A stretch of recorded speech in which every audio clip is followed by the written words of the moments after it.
So Whipsmart is about my 4-year experience as a pro dom, and towards the end, well, you'll get it. The frayed edge of the rug was just discernible through the slit at the bottom of the blindfold, and I used it to navigate my way toward the bathroom, groping the air with my hands until they found a wall. Pulling the bathroom door open, I took tiny steps, wary of water on the floor and my stilettos.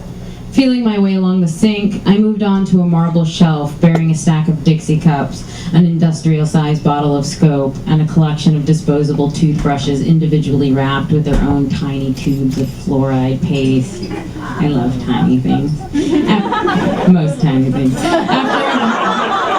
After I navigated along the heated towel rack, my shin finally bumped into the rim of the toilet. Today, Justine, that was my dog name. Larry was closer than I thought. If not in the doorway watching me, he was almost that near.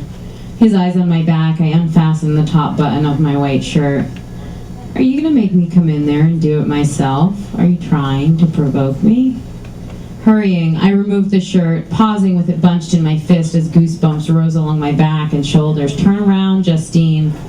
I turned slowly, the cold lip of the toilet against the back of my calf as I faced him, conscious of my nipples taut under the breath of the air conditioning vent overhead. That's it. Good girl. After he appraised me, his footsteps descended to the opposite side of the blue room. The door of the wardrobe against the far wall groaned as he opened it, and I heard the scrape of heavy chain across the wooden shelf where the chains were kept.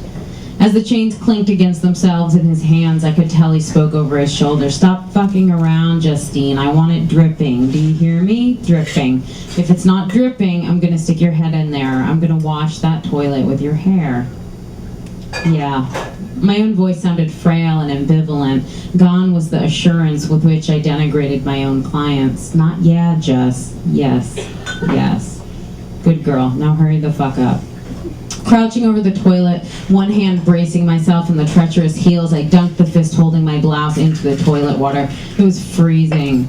Squeezing the sopping fabric gently, I attempted to wring just enough liquid from it to still qualify as dripping. What did I say about dripping, Justine? I can hear what you're doing in there, and you'd better not squeeze another goddamn drop out of that shirt. Standing up, I peeled the fabric apart and found the armhole. Streams of toilet water slid down my breasts, back, and belly onto the bare skin underneath the waist of my pleated skirt as I buttoned it. I might have engineered this punishment in one of my own sessions. It was the familiar choreography of verbal humiliation and psychological mind-fucking that actually impressed me. Larry knew what he was doing, and that's how come I could let him. I actually stole a few of his tricks to use on my own submissives. Larry was a big man at 6'2", a little hefty, with warm eyes and a solicitous disposition. He bred yellow labs, and in our first meeting reminded me of one. Before we even got to his to-do list, we bonded with the instantaneous goodwill and enthusiasm of two dog lovers. After we traded stories of canine food allergies and yeast-infected paws, the conversation rolled around to his erotic penchants, which included face spitting, forced gagging, and intense verbal humiliation. Larry's fantasy was a common one and a personal favorite of mine, the high school bitch. It shouldn't be surprising that it should be surprising to no one that she made such frequent appearances here, where our business traded so often in the resurrection of childhood tormentors, both real and imagined.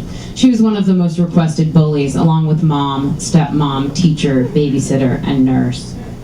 Larry wanted the tight jeans, braless t-shirt, high heels, ponytail combo, in which I was to strut around the blue room in cock-teasing antagonism, batting my eyes and coyly suggesting that he'd been staring at me an awful lot in algebra, and how would he like to help me with my homework after school. This masterful plot would of course end in evil laughter, some humiliating remarks about the size of his penis, a swift kick to the balls, and a loogie in his eye. Just give me a safe word and do whatever you want, he said. There was nothing I appreciated hearing more. Explaining the bruises that dotted my arms and legs never posed much of a problem. I'd always collected bruises as a byproduct of my daydreaming. My hip never met a table corner it didn't like. I moved too quickly and haphazardly for someone so prone to spacing out. I did manage to hide my ass from my boyfriend for 10 days once, until a particularly telltale purple stripe faded. Caning, that was such a difficult caning scene to listen to. So good before. only real worry any of the minor wounds inflicted by submissive sessions gave me came when Larry's sloppy bondage pinched a nerve in my wrist. See, I'd never pinched a nerve. During my post-session shower, when my left hand began tingling, I first thought I might be having a heart attack. I crouched under the stream of hot water, bracing myself against the shower walls, pulse racing. The cold sweat of panic ceased when the chest pains failed to follow. The tingling, however, continued to creep up my forearm. By the time I returned home from work, a solid stripe of numbness covered the distance from my elbow to my pinky finger. I hadn't lost mobility, only feeling. "You okay?" he asked me that evening as we watched a movie. "Sure," I shrugged. "Just tired. Long day with the perverts." I flexed my hand and surreptitiously pinched the outside of my wrist, waiting for the movie to end and for him to leave so that I could scour WebMD.com, where everything always ended up being a symptom of cancer. You know what I'm talking about. Don't go there. I can't ever stop myself. My masochism carries on. There was still so much I hid. It must have often seemed to him that I'd pinched more than a nerve. I never lost my mobility, but I sure spent a lot of time gone numb. Thank you.